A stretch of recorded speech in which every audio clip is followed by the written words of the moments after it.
आज मी छान पदं सुटलेली खारी शंकरपाळी बनवली आहे. अगदी पौष्टिक सुद्धा आहे. लहान मुलांना फार आवडतील आणि बघू शकता तुम्ही तर ती क्रंची झालेली आहे. खायला खूप टेस्टी लागते आणि मधल्या वेळेत खाण्यासाठी हा बेस्ट ऑप्शन आहे आणि पौष्टिक देखील आहे. नमस्कार, मी दीपालीज किचनमध्ये तुमचं सर्वांचं स्वागत आहे. चला तर मग आपण कृतीला सुरुवात करू. इथे मी 1 वाटी मूग डाळ घेतलेली आहे. छान स्वच्छ धुवून घेतलेली आहे आणि 4 ते 5 तासासाठी हे भिजवत ठेवलेलं आहे. छान आपली डाळ भिजली आहे, बघू शकता तुम्ही. छान भिजली आहे आणि एका मिक्सरच्या पॉटमध्ये हे सर्व डाळ आपल्याला वाटून घ्यायचं आहे. फाईन अशी पेस्ट करून घ्यायची आहे मूग डाळीची, बघू शकता झालेली आहे. अशा पद्धतीने हे मिक्सरला छान ग्राइंड करून घ्यायचं आहे.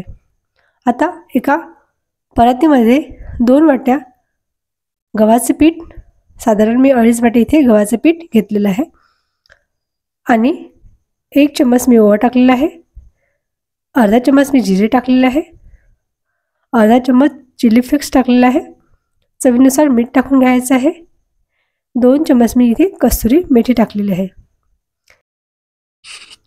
आता छान एका पॅनमध्ये मी गरम तेल केलेलं आहे. कळकळीत असं मोहन आपल्याला 5 चम्मच इथे टाकून घ्यायचं आहे. मी छोट्या चम्मचनी 5 चम्मच इथे मोहन टाकलेलं आहे. आता हे सर्व मिक्स करून घेते. सर्व हे चमच्याच्या साहाय्याने सुरुवातीला मिक्स करून घ्यायचं आहे. गरम तेल असल्यामुळे हाताला चटका बसू शकतो, त्यामुळे शक्यतोवर इथे चमच्याने सर्व जिन्नस एकत्र करून घ्यायचं आहे. छान हे एकजीव झाले पाहिजे आणि सर्व मसाले त्या पिठामध्ये मिसळले पाहिजे, म्हणून हे सर्व आधी मिक्स करून घ्यायचं आहे. हे सर्व आता मी सुके मसाले आणि तेल याचं मोहन छान मिक्स करून घेतलं आहे, चमच्याच्या साहाय्यानेच केलेलं आहे. आणि आता आपल्याला हे वाटलेली मूग डाळ आहे हे याच्यामध्ये टाकून घ्यायचं आहे आणि पिठाचा गोळा मळून घ्यायचा आहे. जसं आपण पोळी करतो ना त्या पद्धतीनेच आपल्याला हे पीठ मळून घ्यायचं आहे. जास्त घट्ट पण नाही आणि जास्त मऊ पण नाही, अशा पद्धतीने आपण हे पीठ मळून घेणार आहोत. आणि जर इथे तुम्हाला मूग डाळचं मिश्रण करून वाटलं किंवा पीठ मळताना थोडंसं घट्टसर वाटलं तर तुम्ही आवश्यकतेनुसार थोडंसं पाणी ॲड करू शकता. पॉटला जे मूग डाळ लागले आहे तेच धुवायचं आहे पाणी आणि तेच टाकायचं आहे. थोडंसं आपल्याला आवश्यकता वाटू शकते. मी हे सर्व पीठ मळून घेतलेलं आहे, बघू शकता. त्याला 10 ते 15 मिनटं झाकून ठेवणार आहोत. त्यानंतर 10 ते 15 मिनटं झालेले आहे. थोडंसं ऑइल घ्यायचं आहे आणि पिठाला छान मळून घ्यायचं आहे. आता त्यामधलाच एखादा आपल्याला गोळा घेऊन घ्यायचा आहे आणि पोळीपाटावर छान मॅश करून घ्यायचं आहे आणि थोडंसं कणिक डस्ट करायचे आहे आणि पोळीसारखी पोळी आपल्याला हे लाटून घ्यायची आहे. जास्त पातळ पण नाही आणि जास्त जाड पण नाही. ज्या पद्धतीने आपण पोळी लाटतो ना त्याच पद्धतीची ही आपल्याला लाटून घ्यायचं आहे. बघू शकता या पद्धतीने मी दाखवत आहे, त्या पद्धतीनेच हे लाटून घ्यायचं आहे.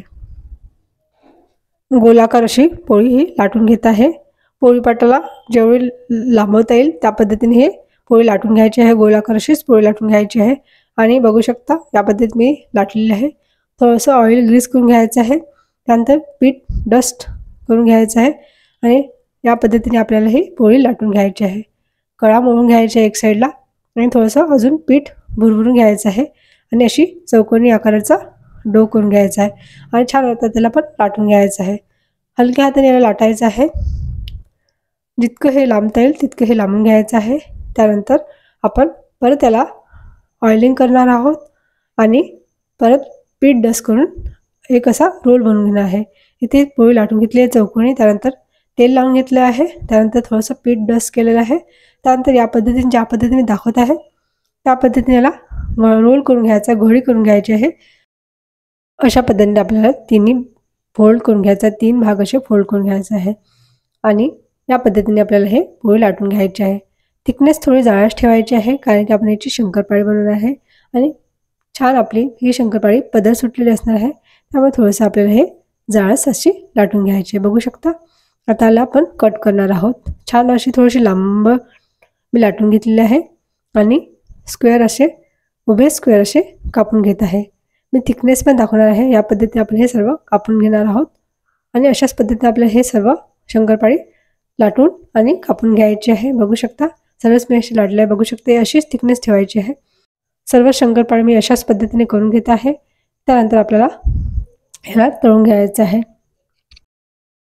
इथे आपल्याला छान हलकं गरम आपल्याला तेल असलं पाहिजे. मीडियम फ्लेमवर आपल्याला ही शंकरपाळी तळून घ्यायची आहे. सर्व शंकरपाळी मी अशा पद्धतीने टाकून घेत आहे. बघू शकता किती छान अशी वर येत आहे आणि 1 मिनिट याला असंच ठेवून घ्यायचं आहे. मंद आचेवर तळल्यामुळे छान क्रिस्पीनेस येतो आणि सर्व शंकरपाळी आतमधूनही तळल्या जाते, त्यामुळे क्रंचीनेस येतो. त्यामुळे गॅसचा फ्लेम हा लो मीडियमवर आपल्याला ही शंकरपाळी तळून घ्यायची आहे. गोल्डन ब्राऊन रंग येईपर्यंत आपल्याला हे तळून घ्यायचे आहे.